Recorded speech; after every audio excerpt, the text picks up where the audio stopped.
All right, so this is Pack Talk Podcast, and we're doing a Q&A podcast. We've recently had a lot of social media posts getting a lot of questions. So what we're trying to do today is collect a group of those questions and then kind of talk through them so that we can answer questions as best as possible. The issue with the social media is sometimes it limits our responses. Sometimes we're not able to get as much information through via written response than we can like a verbal response. So we're trying to have different tactics to try and answer your questions. So having the question and answer podcast is one of those ways. We're also going to be making, and we have done a couple already, very short responses to certain questions. So we're trying to pick out a number of questions that are pretty common throughout the social media posts and answer those. And while I'm talking about social media real quick, do understand that a lot of the shorter videos that we post on social media is just a clip or a glimpse of one piece of training that we're doing with the dog. So when we're training a dog, it takes 3, 4, 6, 8 weeks, however long that we're spending with that dog to take them from start to finish. And whenever we post a clip of social media, it's a very small sliver of time in the overall scheme of that dog's training. So do keep in mind that, like I've talked about on other podcasts and other videos, training progressions. So understanding where you're going to start at, where you're going to finish at, what are your training goals, and then hopefully these segments of video that we try to post to educate can help you understand various situations or what to do in those situations with your dog as you step through that training progression. Now, I have talked about training progressions before on our YouTube channel. We've done a live video where I have a whiteboard and I'm basically talking through a training progression, but we've also done it in a podcast, episode 27, 28, where we talk about learning theory. How do dogs actually learn? How can we take those principles and apply it to our overall training progression? That is the kind of big strategic picture to keep in mind, that when you see these posts, it's a sliver of time, and to have a overall training progression in your head. And if you need help developing a training progression for what you're working on with your dog, you can reach out to us. We'll be more than happy to help you. All right. But the first question today is not sure how the e-collar works. What is the point? So we get this question quite a bit. E-collar, remote collar, right? Unfortunately, some people call it a shock collar. That's not what it is.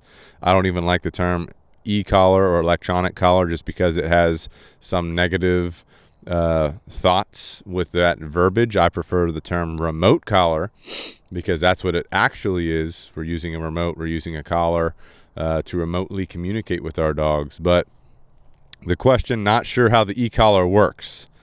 What is the point? So we'll break it up. How does the e-collar work? There's a ton of different remote collar manufacturers out there. Me personally, we like to use Dogtra. For us, it's just been the best over time to use. It's the most user-friendly to use, in my opinion. And then the way that the remote collar works is that it provides a sensation to the dog, which is very similar to that of a TENS unit. So if you've ever been to the doctor's office or the chiropractor's office and they put those pads on you and then they start to pump some electricity through that to stimulate your muscles, that's the same thing that the e-collar does. The e-collar cannot cause damage to tissue, whether you're a human or a dog, because of the way it's designed. It just can't get to that level of amperage to actually cause damage. And a lot of people will say, well, it burns or it does this or it does that. That's not true, because it literally cannot even reach those levels to do that, right? But what it can do is intensify its stimulation of the muscle, make the muscle that it's connected to contract more or contract less.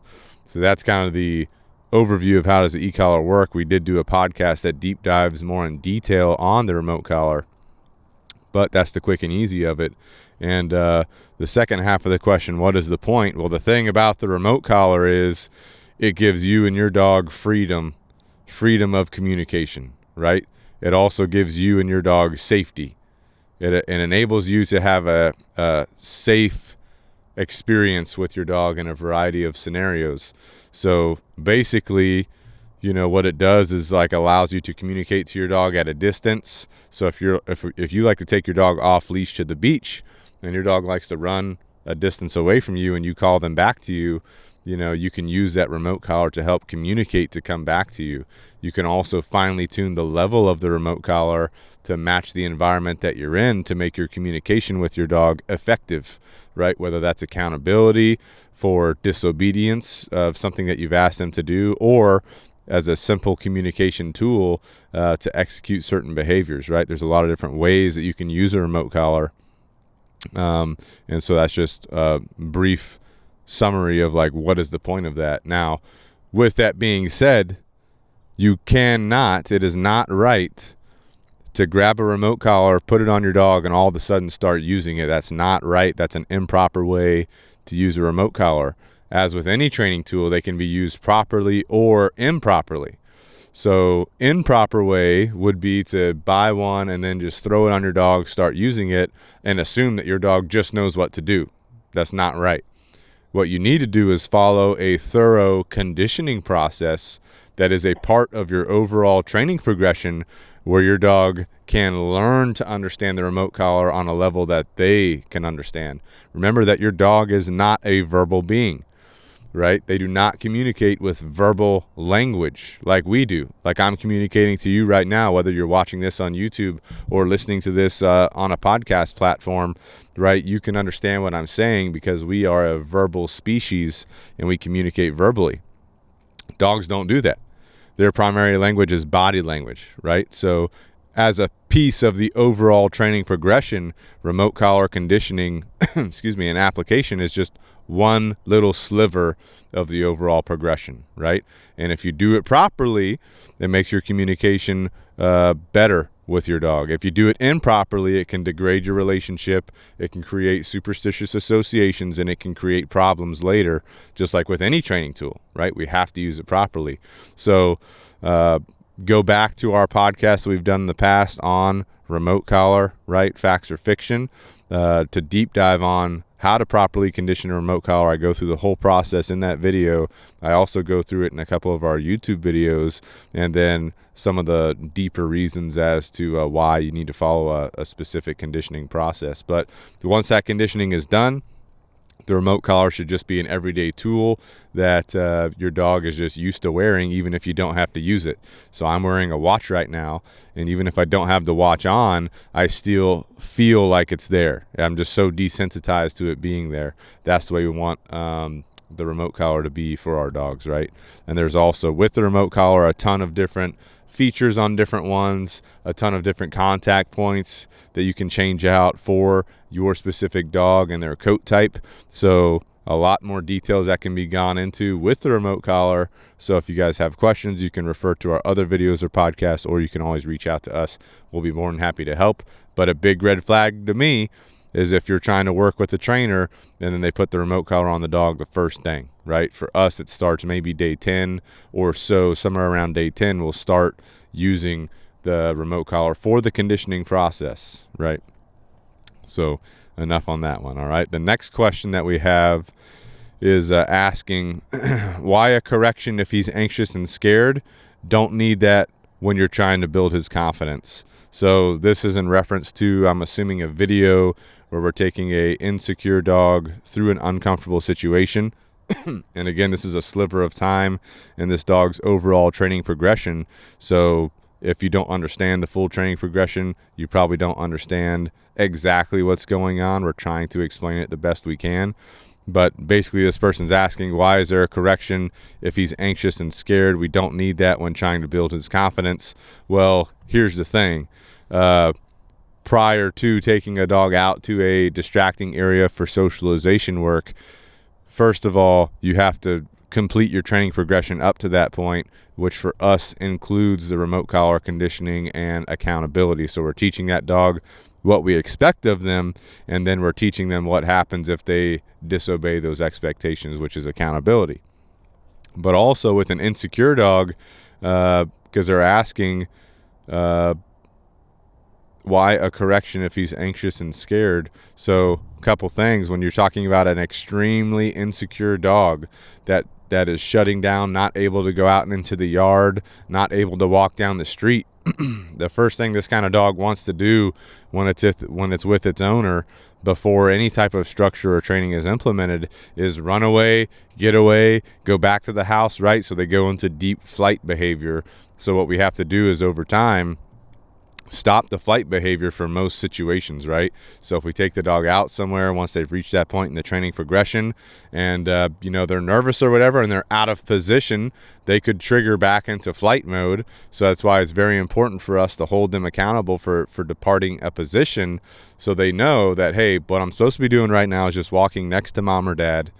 And if I go too far away from them or anything like that, if I go out of position, I'm going to be held accountable for that. So what it does for the dog mentally is help to build up their confidence in staying with mom or dad versus going into flight mode, right? And then it will also help them to understand that people walking by them, dogs walking by them, trash cans that they're walking by, stuff like that used to terrify the dog, these things start to become desensitized, right? So the dog starts to not even care about them. So you do have to reach a certain point in your training progression to understand that the accountability is fair at that point. But, obviously building up to that does take time and a lot of work to get there. But once you get there, then it is fair to actually provide a correction to reinforce staying in proper position. That's for that dog's safety. All right, next question is going to be, I have a cane corso who decides sometimes she doesn't want to be food driven and her nose redirects her. She knows all of her commands, but sometimes just doesn't care. Any advice on how to redirect her while training? All right, so I'm going to try and break this down. So if you have a cane corso, or it doesn't matter what kind of dog you have, but sometimes they don't want the food. They don't want to be food driven. Her nose redirects her. So they're either having some type of displacement activity or the engagement is not high enough, right? Or the food drive is not high enough to help us complete certain aspects of training. This person's saying that she knows all the commands, but sometimes just doesn't care, right? So any advice on how to redirect her while training? So to me, this comes down to what stage of the training progression are we in? Because if we're in fundamental phases of training, we need that food drive to be very high so that we can build up their understanding of what we expect. But this person's saying that the dog knows all of their commands. So if the dog understands all the obedience, right, but sometimes just doesn't care, well, now it's time to introduce accountability to that dog so that they know if we ask them to do something that needs to be done, probably for that dog's safety, right, depending on the scenario, for the dog's safety, for the dog's respect, those types of things. So what I would do is, if we already have a good level of engagement, and if the dog already knows their commands, it's now time for me to progress into accountability. And what I'm going to do for that is use leash corrections at first. So let's just take a sit, for example. If I ask the dog to sit and they just don't sit, I'm going to say no, quick pop and release on that leash. As soon as they sit, I'm going to say good and then reward them for that, okay? That's how I'm going to introduce accountability, and I'm going to do that for every type of obedience that we're working on. But with that being said, the dog does really need to know the command. So if I can't easily lure that dog into a sit, if I can't say the word sit and the dog sits, that dog is not ready for the accountability piece. So you have to make sure that they really know the commands so that the accountability is fair and that it's understood properly. Now, if you're trying to go through this process and you realize that the dog doesn't know all their commands, well, then it's time to hone in on those commands. And what I would recommend doing is if there is a food drive issue, only feed the dog all their food through your hand. Don't allow them to eat the food in like a bowl or anything like that. It's got to be through your hand. So that's at least 2 times a day where you're taking time to do training, the morning meal and evening meal. If there's a food drive issue, I'm going to take that food that I would normally put in their bowl, I'm going to put it in my pocket or like in a bait bag or a fanny pack or something like that. and I'm going to go out and train with the dog. Now, if the dog is wanting to blow me off or walk off to the side or something like that, in that case, I'm going to keep the dog on a leash so they only have an option of staying with me, taking food from me. And then if we're not doing that, if you're not willing to work with me, then we're going to go back inside and you're going to be managed probably by going into your kennel or going onto your spot, something like that, which means you have to actually be able to stay on your spot. So that's some troubleshooting I would be doing in that case. First of all, again, just a quick recap. If I'm in this situation where my dog knows the commands, but the food drive is not really there, well, if they know the commands, now it's time for me to progress my training into accountability so I can teach them that there are consequences for disobedience. But if they don't really know the commands to that level to start introducing the accountability yet, I'm going to go back, make sure that all of the food that's given to the dog comes directly from my hand so that I can increase their desire to want to pay attention to me and their food drive while they're with me. And then once I rework through that, I'll progress into the accountability piece after that. So kind of the ongoing theme here is really understanding where you're at in your overall training progression, really understanding what your training progression is, right? So knowing what the first step to the last step is, and you can go back, listen to our podcast number 28. That's our training progression, and you can write those down and then kind of check them off as you go through them, right? All right. Next question. Please help. Any advice about a dog that only does naughty things when no one is watching? I only find evidence, but very rarely catch her in the act. She's very sweet and gets tons of love and affection from me, but her character is to be extremely opportunistic and sly. If I even scold her in a soft voice, she wets the floor. Please help. I've raised 15 well-behaved, excellent dogs in my life. Never encountered this problem until now. What's going on? All right, so a couple things that just pop out to me as I read through that. First of all, going to the root question. Any advice about a dog that only does naughty things when no one's looking? The first thing that comes to my mind with this is management. We need to implement proper management with the dog so that they're not able to be by themselves. Because if they're practicing these things when they're by themselves, we have failed to build up our expectations for them. So what I would recommend doing is keeping this dog in a kennel or an X-pen or a spot / place command if you're not there or if you're not paying attention to them. And then if you are around, right, have them on a leash with you or keep them in the same room as you are. That way you can observe them and they can't get into things that they shouldn't be doing. And if they do start doing those things, you're able to easily correct or redirect them into doing the proper thing. So that's the first thing I would do, which is just apply management to not allow the dog to be by themselves, right? So they can do these things. Second thing that jumps out is if I even scold her in a soft voice, she wets the floor. So that just tells me that the dog is extremely submissive. So I wouldn't do any scolding, right? So if I catch them in the act of doing something that's not right, I'll just walk over there, put a leash on them, walk them somewhere else, redirect them, right? Because if I start scolding them, for example, obviously they go into extreme submissive behavior. They pee the floor, they wet the floor. So we don't want the dog going into that level of submission. So what we want to do is kind of just walk over there, put a leash on them, take them somewhere else, redirect them off of whatever they're doing, and then continue to build up a training progression where we are able to give accountability without the dog going into that extreme submissive type behavior. And the way I would do that is just very slowly. Once the dog understands my expectations for whatever it is, we could use obedience as an example. We could use a down as an example. So if I'm teaching a dog how to down, I'm luring with food, and then I'm putting the command in front of my lure. So I'll say down, I'll lure them into a down.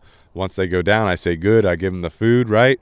After a certain number of repetitions of that, where the dog is comfortable just moving down, then what I'll do is just apply very slight leash pressure and a downward motion on that dog so they start getting comfortable just moving downward with the leash. And I can even use a food lure. So I would put the leash pressure on, use a food lure to lure that dog into a down. Once they're down, immediately as soon as they're down, the leash slacks, the food is given to the dog. And that's kind of how I'm going to get that dog very used to just very little leash pressure, very little preparation for accountability and corrections, so that it's not a big deal later as we keep progressing. So that's what I would do in that situation. And that's kind of what's going on there. Okay. All right. Next question. What are your suggestions for teaching a deaf dog recall? So this kind of goes back to what we were talking about earlier. I get a sip real quick. This goes back to what we were talking about earlier. A dog is not a verbal being. So if you think that your dog has to be able to hear you to know what you're saying, you're wrong, because a dog is not a verbal being. It's actually a physical being, right? It communicates via body language. So if a dog is deaf, it's not a huge deal, honestly. The limitations with a deaf dog are that you can't verbally call them to you at a distance once you teach them, and you can't verbally direct them. So you have to be really good about your body language communication. And a remote collar is going to help you out big time with this, because you can use some of the different features on a remote collar to communicate with your dog at a distance. Like some remote collars have a vibrate function. So I could teach the dog that vibrate function actually means to turn around and come back to me, right? That's kind of like their command when they're deaf. But as far as how to teach a deaf dog a recall, again, we're going to build out a training progression for that, specifically for that dog. But basically at first I'm going to keep that dog on a leash. I'm going to start luring them into recalls. And then what I'm going to do is assign some type of signal that means to come to me. So on a leash, it could be just a quick tug of the leash in my direction that could signal the dog to move to me. And then I would get longer leashes to practice with longer leashes. So I would start with a 6-foot leash, go to a 15-foot leash, then a 30-foot leash. That should be good enough. And just teach the dog that signal. That way they know when there's just a little tug on that leash, it means to turn around, come back to me, and then they get rewarded for that, right, over time. Now, as we progress, we're going to stop using as many rewards. We're going to shift from a continuous reinforcement schedule to a random reinforcement schedule as time goes on with any dog. But in this case, once I get comfortable with the 6-foot, 15-foot, 30-foot leashes, then I would get a remote collar, probably a Dogtra 280C probably, or an ARC. Put it on the dog, right? Have them just wear it for a couple of days, get used to it. Then the first thing I would do is I'm going to attach the new stimuli in front of the old stimuli. So I'm going to put the new signal before the old signal so the dog can understand that the new signal equals the old signal. And we're going to do this through classical conditioning, which is the technical term for this. So what we do, we have the remote collar on the dog. They're used to wearing it for a couple days with nothing happening. And then we're going to basically tap that vibrate function and then tug on the leash real gently. There has to be a quick pause in between the two. So I would basically tap the vibrate, pause, tug on the leash. The dog turns, moves towards me because it's something we've been doing tons of. Then I reward it. And I'm going to do repetitions of that until that vibrate is solidified in the dog's head to come in my direction, right? So that's generally how I'm going to handle that. And then you could also have some kind of hand signal that you add in there, right? So there's a bunch of different ways you could do this. But the remote collar is going to be a very consistent and easy way to incorporate for a deaf dog specifically to ensure their safety as well. Because also, like, let's say you have a deaf dog, let's say you're hiking with them and they're a little bit ahead of you, you've got them on the remote collar, they're fine with that. Maybe they don't know which direction you're in. So you hit that vibrate, they turn around, they're looking for you, they don't know where you are, maybe you're blending in with some of the landscape. So in that case, maybe you add in some kind of hand motion to kind of signal them in your direction, right, visually. So just something else to think about. So anyway, that's one way that you could teach your dog a deaf dog a recall. And that's ideally what I would do. I'd definitely get to the point where that vibrate on the remote collar is the recall for that dog. All right, next question is, what's the best way to house train your puppy? So our podcast episode number 2, I actually deep dive in puppy or house training, potty training. But the quick and easy is you're going to want to implement a schedule and structure and supervision, the 3 S's, structure, schedule, supervision to build success. So house training is really about how you manage your dog. So you want to make sure that you set up your house before your puppy comes home, and then kind of your schedule when they are home, really good to build the best way to get them to reliably go outside and not go inside. So real quick, what you want to do with puppies, let's say you got an 8-week-old puppy, anytime they're inside the house, they're on a leash, right? That way, if you do notice them trying to go to the bathroom, you can immediately grab the leash and take them right outside. So that's the first rule. The second thing is you want to make sure that you provide enough potty breaks throughout the day to set up them for success, to be able to have the opportunity to go to the bathroom, right? An 8-week-old puppy, you cannot have them go for like 5 hours between potties, right? They need to go about every 2 hours. The rule of thumb is about 1 hour for every month of age. That's kind of the general rule of thumb. So those are the first two things, right? Have them on a leash even inside the house. That way you can grab them, take them outside if you notice anything weird going on. Number 2, have that schedule set up to where they have ample time to go potty. Number 3, make sure that their feeding times are planned out so they get to eat. They get a very short break, and then you take them on a walk to help process that food, about a 10 to 20 minute walk after eating. And then your water too. You can't give them water at 8 p.m. right before you go to bed and expect them to hold it until 4 a.m. You want to give them water in the evening early enough to where it's not going to be an overnight issue. And then throughout the day, as you give them water, make sure you continue to give them ample time to go to the bathroom. But that's really what it comes down to, is building up the proper behaviors of going outside, making sure that you're managing your structure and set up properly to enable that as much as possible, right? But podcast number 2, Pack Talk Podcast episode 2, has all that information in a deep dive format. Next question, what is a good way to build security and confidence in a young dog? Right, so the key here, security and confidence, is going to be just exposure to new things. And you're going to do that through engagement. So the first thing you want to do is make sure that your dog understands that you have good things that they want, food, right? That's going to be your best way to do that. So you do some engagement in your yard where they look at you, you say good, you give them food, or you mark yes, you let them chase you for some food, right? I would keep them on a leash so they can't wander off, that kind of stuff. Once you're comfortable there, start taking a walk through your neighborhood, exposing them to the trash cans and the school buses and the kids that are walking around, the playground, those kind of things. And again, you're just taking them by these places and you're just rewarding them with food for staying with you, for staying calm, for paying attention to you, all these types of things. And then you want to continue to increase your areas that you're traveling to. So you start in your yard, then you go throughout your neighborhood, maybe your neighborhood community center. You're doing the same thing, walking your puppy around this area, rewarding them with food for looking at you, staying with you, staying calm, right? If your puppy's ever trying to run away, you just lure them back to you, right? Don't let them run away, because then if they're practicing running away, they're building insecurity, they're building nervousness, they're learning that that's what they should do, right? We just want them to be cool, comfortable, calm, confident, relaxed as we're walking around. We're getting food rewards, we're having a good time, right? Then we're going to increase the area that we go to. So maybe we go to a local park, or we go to a local hardware store, and expose them to as much as possible, right? Lowe's, Home Depot, Ace Hardware. These are great places to go to because you can take your dog in there. You can walk them around in there. You can feed them food as you go through. It takes 5 minutes. Then you walk back out. You're good to go, right? The first time you go there, maybe you just go to the garden center area, walk through there, feed them some food. They get exposed to a couple things. Good to go, roll out, right? So continuous exposure when they're young, very, very important. Now, you do have to be careful because your vet will tell you don't take them out until they have all of their vaccinations.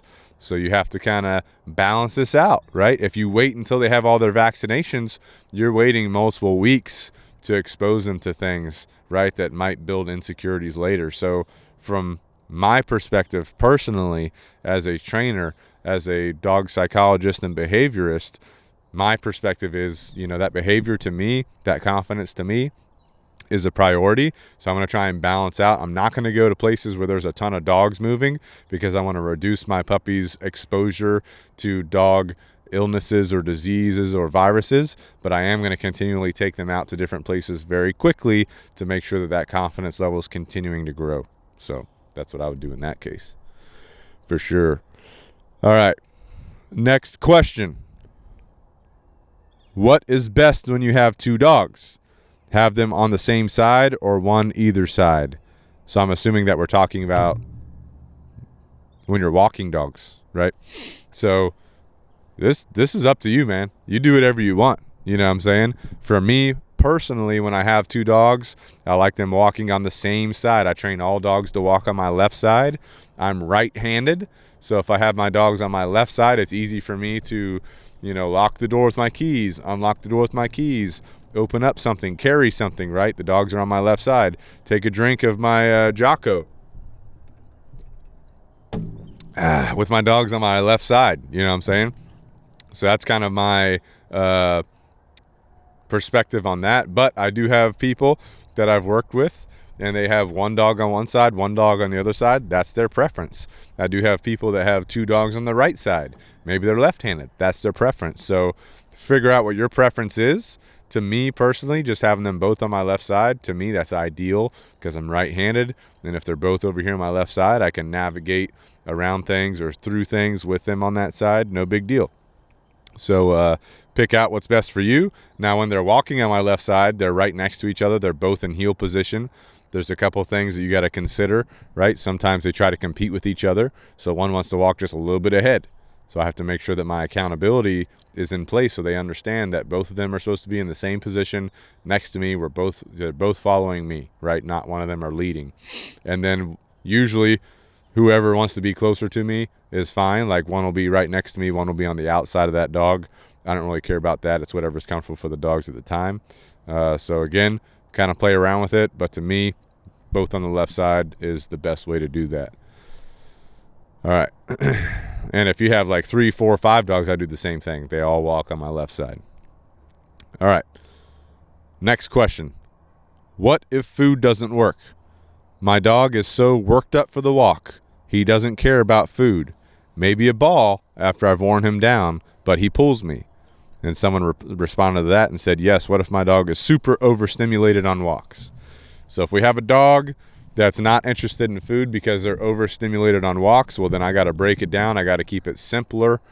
First, I have to build a good walking position away from a normal walk, which means I'm going to be practicing walking on my left side with a loose leash just in my backyard or somewhere else that I don't normally take a walk. It could be my driveway.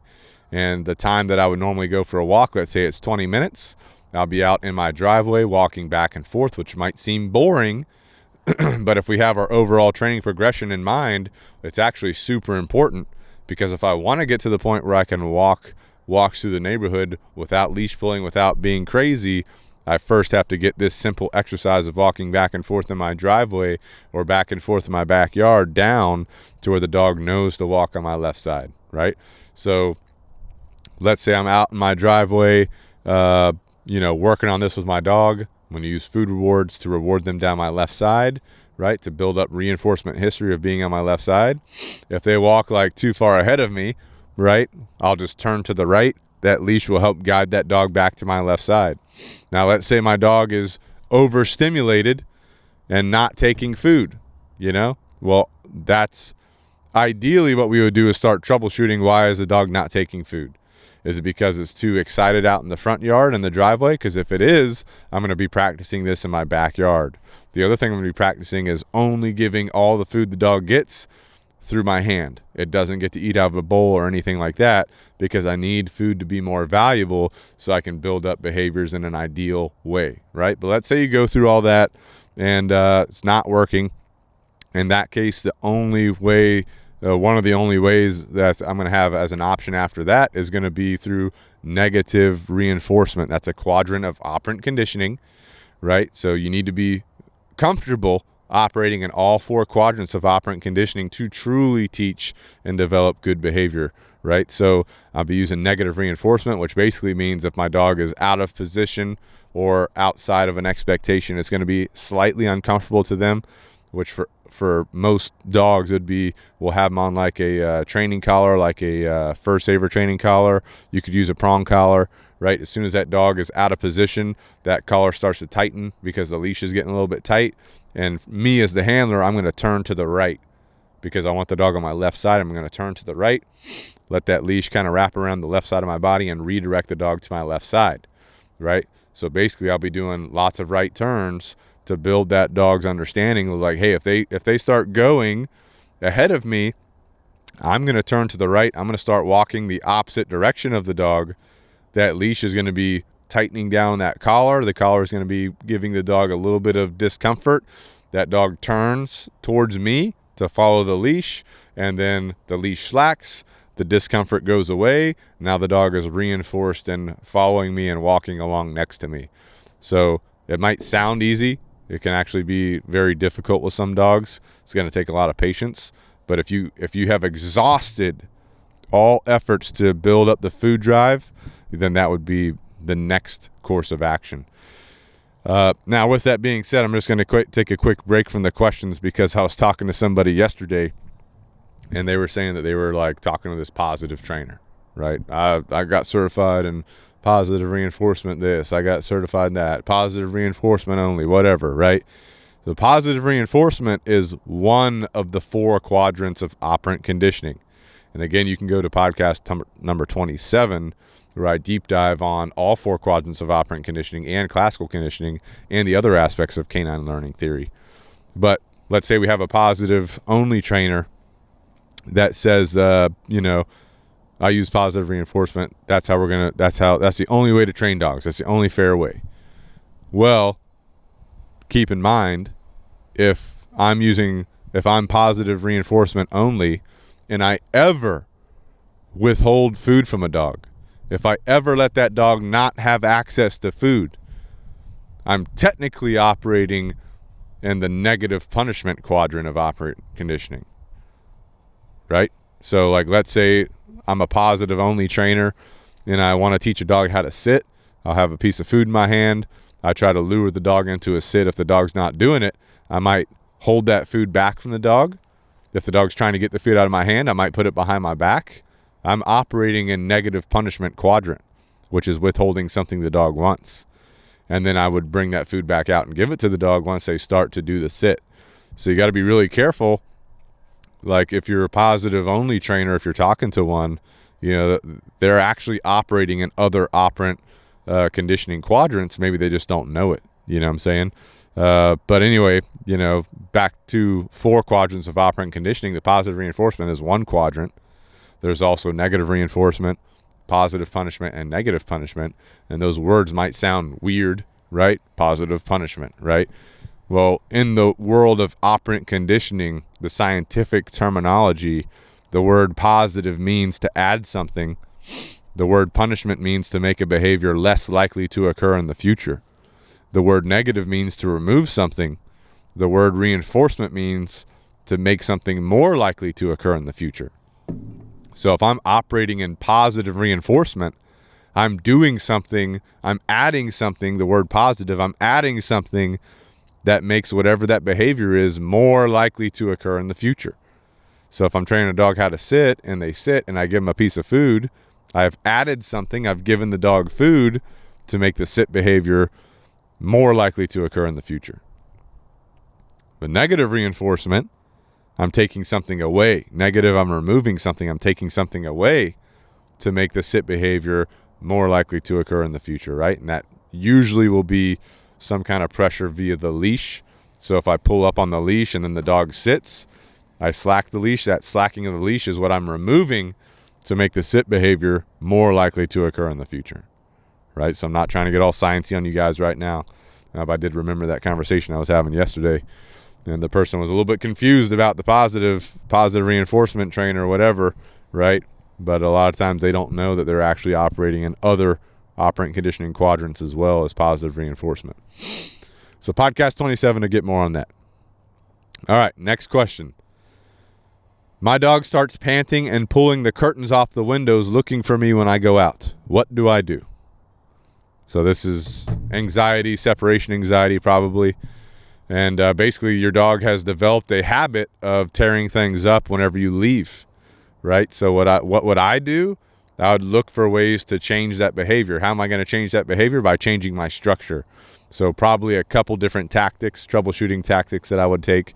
Number one, providing exercise before I leave to make my dog less energetic, right? So if I can make that dog tired by taking them on a walk in the morning or a bike ride or whatever, I'll do that so that they're tired when I leave, making my departure not a big deal. Another thing is I would start to implement a kennel so I could have my dog in the kennel when I leave, right? So I can manage them properly. So those are kind of the big ticket items to do in that situation. Implement some more management, implement some exercise, get your dog worn out, change the behavior. You got to look for ways to change your routine, change your behavior, change their behavior, right, with your behavior. Because if something's constantly happening and you're doing the same thing you've always done, you're going to get the same response from your dog. So you have to change one thing from your side of the coin to change something on their side of the coin. Okay? That's the most simple way to say that. The next question is, why do you want to build prey drive? So I don't know what this is in reference to, but there's multiple reasons why we want to build prey drive. And prey drive is the dog's natural desire to want to chase and grab things with their mouth. So I want to build up prey drive to have a higher level of engagement from my dog, right? Because a lot of dogs, when they're in prey drive, they're having a good time, right? They're enjoying that. It's releasing endorphins into their system. So if I can increase their prey drive, right, I can make them want to desire certain things even more. I could make them want to desire time with me more, or certain behaviors. Like if your behavior, if you do a certain behavior and it allows you access to using your prey drive, you might want to do that behavior more often. So those are some reasons why we would want to increase prey drive. But the first thing that kind of comes to my mind is when we're building engagement, we want to increase prey drive because a lot of times that will increase that dog's engagement very quickly. And with engagement, it could be like tug or fetch or chasing your hand with food in your hand. And then another reason why we want to increase prey drive is so that we can play games with our dog with tug or fetch, right? And harness that prey drive and use it for things that benefit us and the dog overall, right? If your dog's chasing a squirrel, your dog's in prey drive, but is that doing anything for you? Not really, right? But if my dog's playing fetch with me, we're building relationship, we're building our bond, we're increasing engagement. If the dog's playing tug with me, again, we're increasing our bond and engagement and relationship, right? So that's kind of some reasons why we want to increase prey drive, and then some things we would do to use it to our advantage, right? All right, next question. How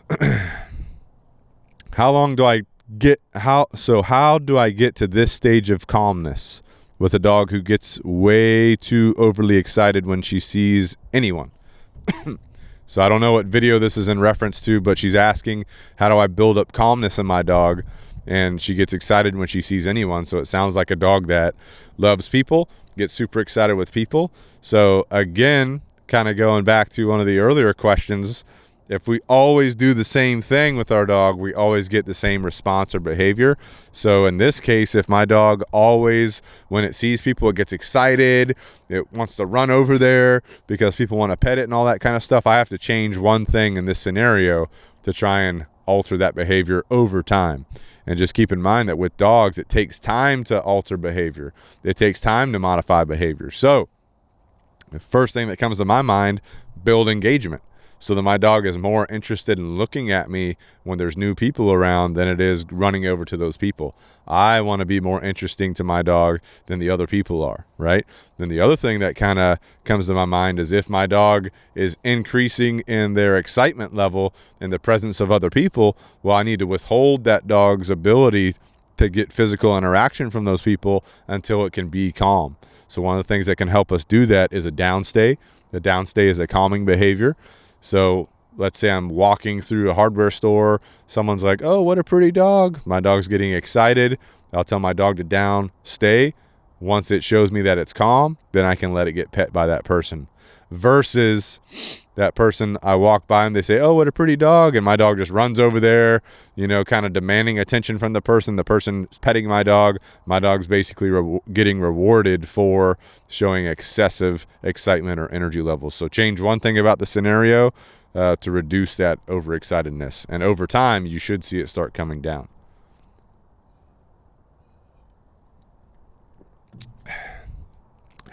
Next question. How do you teach a fearful dog when they are aggressive because of the fear? So we have a insecure dog or a dog that's scared and they've become aggressive. This has happened over time because what happens is an insecure dog doesn't really want to be messed with, usually by people or other dogs. And so what happens is it gets into situations when it's younger that it doesn't want to be in. It's forced into these situations, and maybe it growled one time, and the growl got people to walk away from it. So it learned that, if I growl, the people will leave me alone.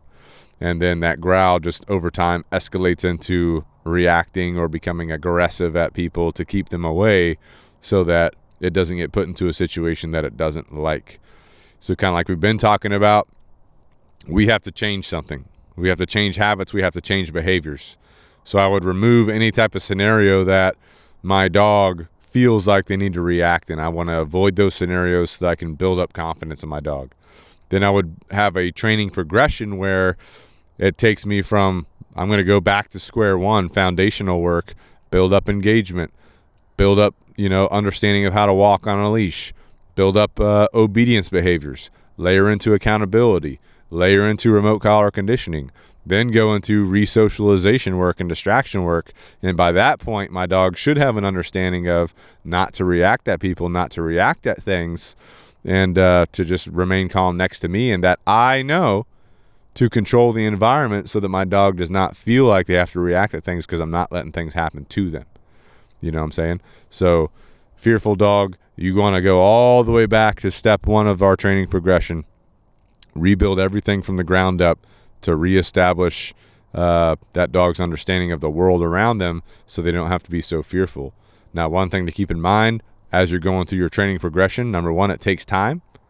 Number two, you need to have proper management built into that so your dog around the clock is managed properly so it's not practicing insecurity or nervousness or bad behaviors, right? Because maybe like a quarter of the day I'm working on stuff appropriately, and then 3/4 of the day my dog's kind of doing whatever, and it's basically practicing things that make it more insecure. So I'm kind of defeating myself.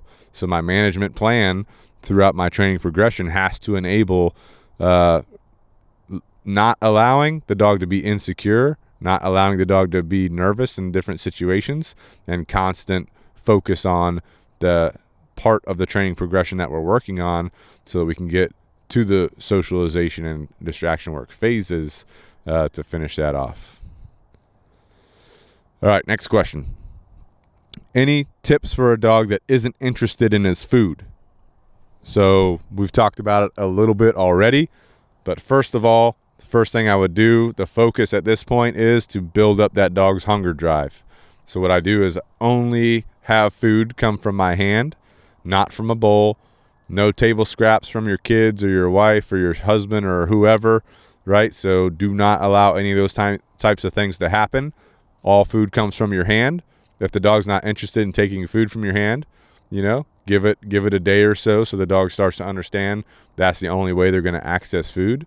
And if they're still not interested in taking food from you, mix in a higher value food, right? So what I've done in the past is I've cooked some steak before, given it to a dog, right? Mixed in with their kibble.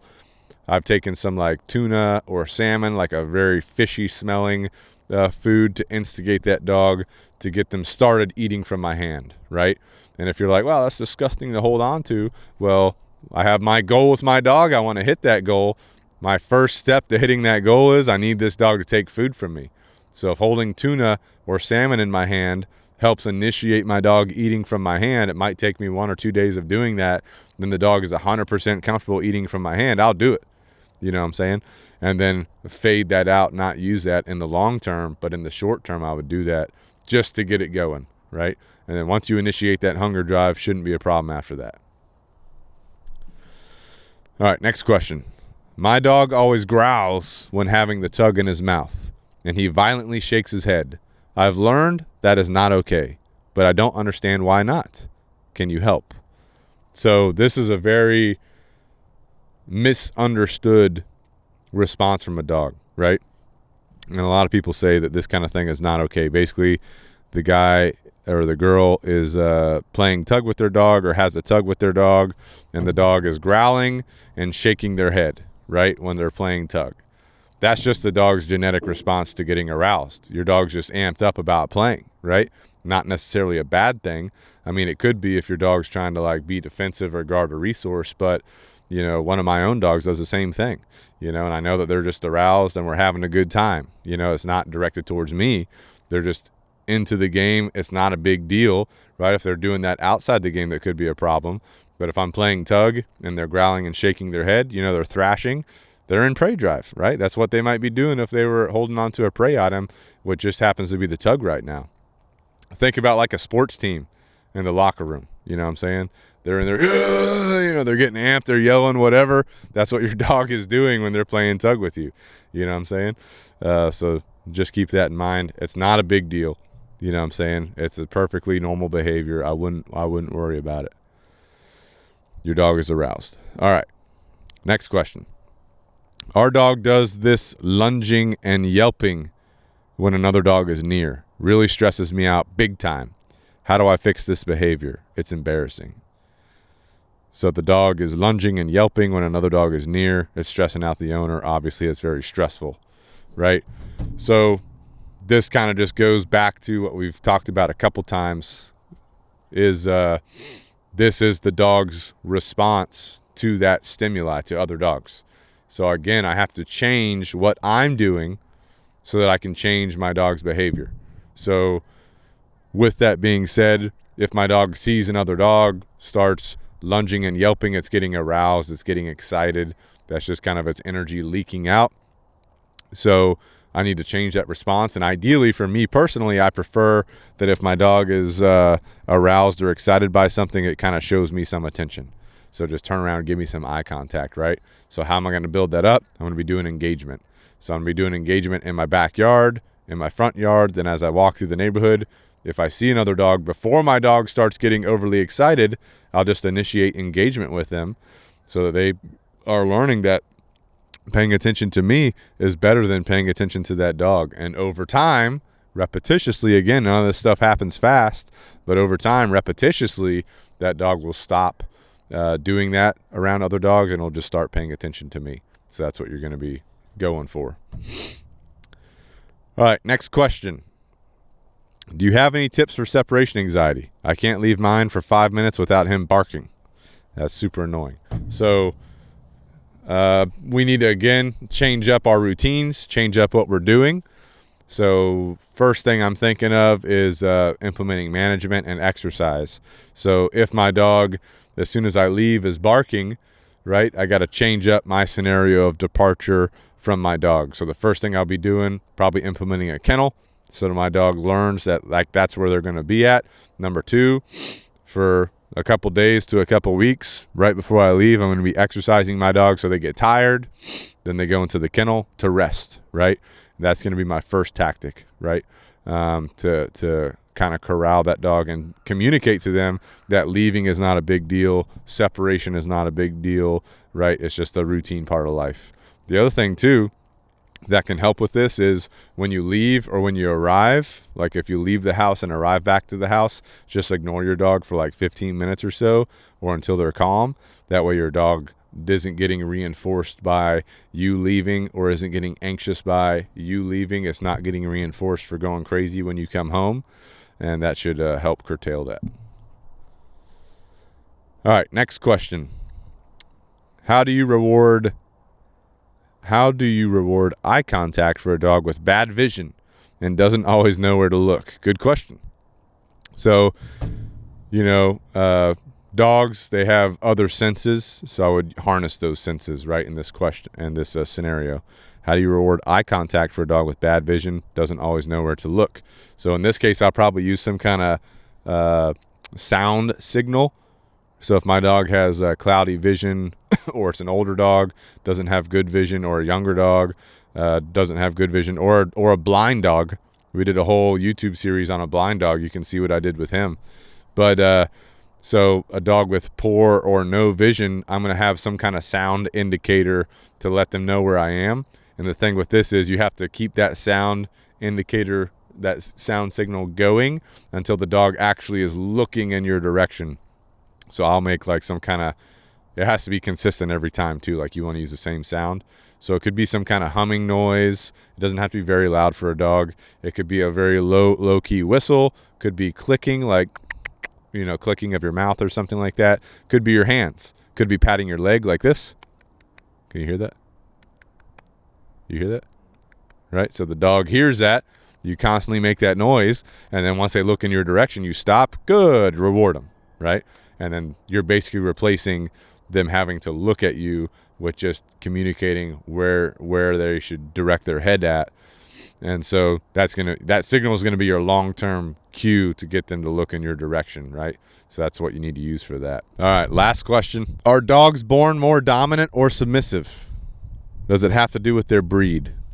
So yes, in the dog world, there is dominance, there is submission. That's going to come down to primarily that dog's genetics. So yes, when they're born, they generally will be more dominant or more submissive, but then that is continually formulated throughout that dog's early living, that dog's early experiences with their mother, with their litter mates, or the other dogs that they're around, right? So the dog's mother is super important, right? If you get a puppy from a mother that's super dominant, the puppy is more likely to be more dominant, even if genetically they weren't that dominant, right? If you get a mother that's super submissive, super scared, in general, that puppy's going to be more submissive or more scared, even if genetically they were less submissive or less scared, right? So that's just something to keep in mind. So yes, in general, they are born more dominant or more submissive, but it's also formulated by their early living, their early environment. So if you're thinking about getting a puppy from a breeder, I would definitely recommend checking out that breeder, checking out what they do for the first couple days, couple weeks with that dog, making sure that everything they do is designed to help build that dog's confidence as much as possible, right? You don't want a scenario where the dog is, confidence not able to be built properly based on its early learning. The second part of the question, does it have to do with their breed? In general, no, right? Every dog is a dog, no matter what kind of breed it is. It's going to come down to that dog's parents. So you want to look at the dad, you want to look at the mom, see how they behave, see how they act. In general, that's going to be probably what your puppy is like, okay? So if you have a mom and dad that's super insecure, super submissive, in general, the puppies that come from those parents are going to be more submissive, more insecure. If you have a mom and dad that's super confident, super dominant, in general, you're going to have puppies that are going to be more confident, more dominant, right?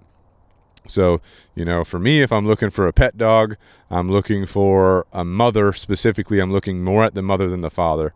But I want a mother that's social, right? Can be interacted with by adults and children, no problem. Can interact with other dogs, no problem. That mother is going to be raising that puppy like she is, right? But if she's scared of things, if she's hiding in corners, if she's scared of noises or children or stuff like that, probably not ideal, right? So that's just something that I'm looking at. If the mother is overbearing, wants to constantly correct other dogs, or overbearing on other dogs in general, right? That can be somewhat difficult to work with if your puppy develops those traits. So just keep that in mind as well. So, but that goes through all the questions we had today. Any other questions, Bunny? Trying to think off the top of my head. I don't think anything major stick. They all kind of circle around the same general topics. You know what I'm saying? All I know is that there's a lot of comments on that.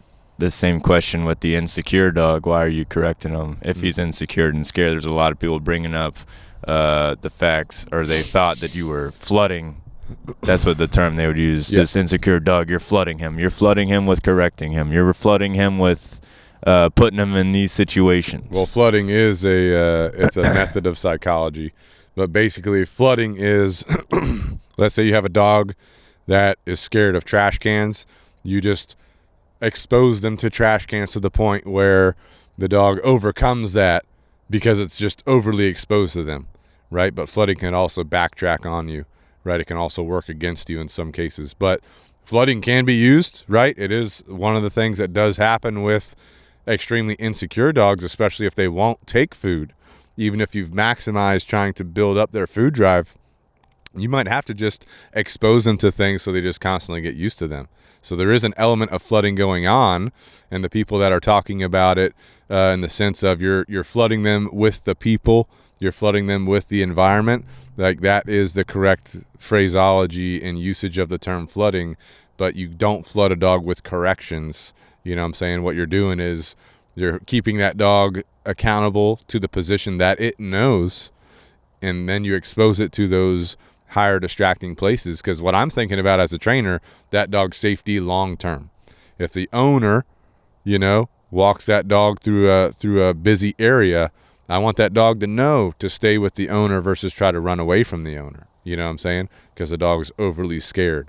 So the default behavior on the dog should be stay in position, stay with the owner, stay there even if you're a little bit insecure, even if you're highly insecure. The best thing for you to do is stay with your person in the position that they asked you to be in, right? Mm-hmm. Yeah. I think that was everything. Yeah. All right. Good to go. So, yeah, we definitely appreciate all the comments and the questions and all that. So please keep giving us those. We'll try to answer them the best we can. Probably do some more of these to try and tap into new ones. Also trying to make sure that we refer to other podcasts or videos that we've done on YouTube that have a deeper dive on some of these topics. That way, if you guys want to go and look into those deeper dives, you can. And of course, if you need our help, you can reach out to us. Pack Talk Podcast is sponsored by Canine Revolution Dog Training. So if you're in the United States, if you're in South Carolina, right, we are in South Carolina, but we do train dogs from all over the country. So reach out to us. All we have to do is work out the transportation from here to there, wherever you're at. We can definitely help you out. If you want to support the podcast, you can go to the link below, go to Amazon, get you a Good to Go shirt or a Good to Go hoodie so you can be good to go. You can also grab a Canine Revolution apparel shirt or hoodie, right? So you can wear that around. Good to go. Support the podcast. And then last but not least, if you want to support America, right, go to originusa.com, originmaine.com, jockofuel.com. And these are products made in America by Americans, right? So we're trying to bring the American manufacturing back to America, American economy back to America. We don't want to be using slave labor like some places overseas use. We want to use Americans, right? We want to support Americans, right? Hardworking Americans. So go to originmaine.com, go to jockofuel.com for your supplements or your energy drinks or whatever, things that are good for you, right? And you can get jeans, you can get boots, you can get belts, you can get your supplements. You'll be good to go. And the promo code for that is SINGER101. That gets you 10% off. So support America, support yourself, use the promo code, and get after it. But otherwise, we've got some other podcasts coming out. We got some more guests coming. We've got some more dog training topics coming, right? More conversations happening. So we appreciate all feedback, all support. And until next time, out.